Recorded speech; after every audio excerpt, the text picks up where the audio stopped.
1971 সালের ডিসেম্বর মাস, বিজয়ের ঠিক আগ মুহূর্তে মুক্তিযোদ্ধারা যখন ঢাকার খুব কাছে, ঠিক তখনই বঙ্গোপসাগরের বুকে ঘনিয়ে আসছিল এক মহাবিপদ। সারা বিশ্ব তো তখন তাকিয়েছিল এই অঞ্চলের দিকে। আন্তর্জাতিক মিডিয়াতে তখন একটাই প্রশ্ন, তৃতীয় বিশ্বযুদ্ধ কি আসন্ন? আমেরিকা পাঠিয়েছিল তাদের সবচেয়ে ভয়ঙ্কর অস্ত্র, সপ্তম নৌবহর।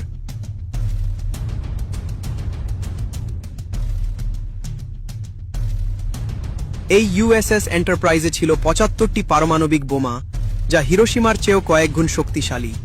উদ্দেশ্য ছিল একটাই, যে কোনো মূল্যে বাংলাদেশকে স্বাধীন হতে না দেওয়া। সেদিন যদি একটি ভুল হতো, তবে হয়তো বঙ্গোপসাগর হয়ে উঠত পারমাণবিক যুদ্ধের কেন্দ্রবিন্দু। কে রুখে দিয়েছিল সেই প্রলয়? আজকের ভিডিওতে জানব ইতিহাসের সেই রোমাঞ্চকর ঘটনা। ডিসেম্বরের প্রথম সপ্তাহে পাকিস্তানি বাহিনী তখন পরাজয়ের দ্বার প্রান্তে। দিশেহারা হয়ে পাকিস্তান সাহায্য চায় তাদের মিত্র আমেরিকার কাছে।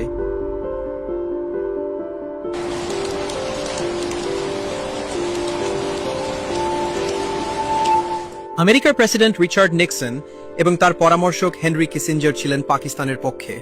তারা জানতেন পাকিস্তান হারলে দক্ষিণ এশিয়ায় ভারতের প্রভাব বাড়বে, যা আমেরিকা চায় না। তাই তারা নিলেন এক ভয়ঙ্কর সিদ্ধান্ত। 10 ডিসেম্বর আমেরিকা গোপন নির্দেশ পাঠায় ভিয়েতনামের টঙ্কিন উপসাগরে থাকা তাদের সপ্তম নৌবহরকে। গঠন করা হয় টাস্ক ফোর্স ৭৪, যার নেতৃত্বে ছিল বিশ্বের সবচেয়ে বড় পারমাণবিক শক্তিচালিত বিমানবাহী রণতরী ইউএসএস এন্টারপ্রাইজ। এই বহরে ছিল ৭০টি ফাইটার জেট, 7টি ধ্বংসকারী জাহাজ এবং পারমাণবিক অস্ত্র। তাদের গন্তব্য বঙ্গোপসাগর। উদ্দেশ্য ভারতীয় বাহিনীকে ভয় দেখানো এবং পাকিস্তানকে রক্ষা করা।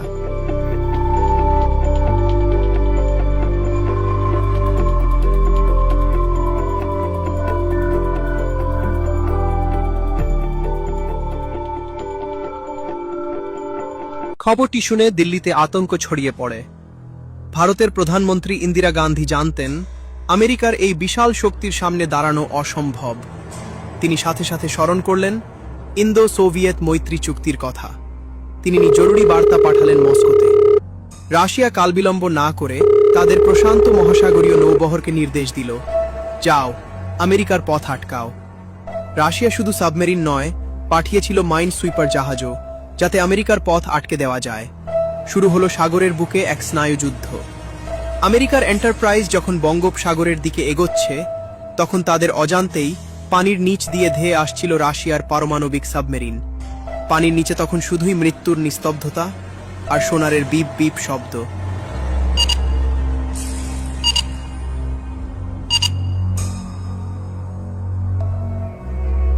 রাশিয়ান কমান্ডার অ্যাডমিরাল ভ্লাদিমির ক্রুগলিয়াভ নির্দেশ দিয়েছিলেন আমেরিকান জাহাজ দেখামাত্র মিসাইল টিউব খুলে রাখবে, কিন্তু আমি না বলা পর্যন্ত ফায়ার করবে না। ইতিহাস হয়তো এই অ্যাডমিরালকে মনে রাখেনি, কিন্তু বাংলাদেশ তাকে ভুলবে না। 14 ডিসেম্বর আমেরিকার সপ্তম নৌবহর যখন বঙ্গোপসাগরের খুব কাছে, তখন হঠাৎ তাদের রাডারে ধরা পড়ে অদ্ভুত সংকেত। আমেরিকান নাবিকরাও জানত না তারা কিসের মুখোমুখি হতে যাচ্ছে।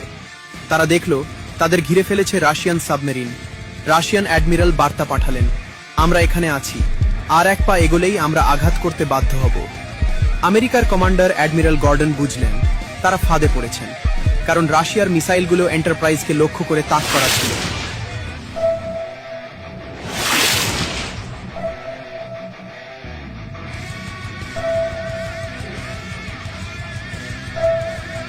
হোয়াইট হাউসে নিক্সন তখন ক্ষোভে ফেটে পড়ছিলেন, কিন্তু করার কিছুই ছিল না। রাশিয়ার এই অনড় অবস্থানের কারণে আমেরিকা পিছু হটতে বাধ্য হয়।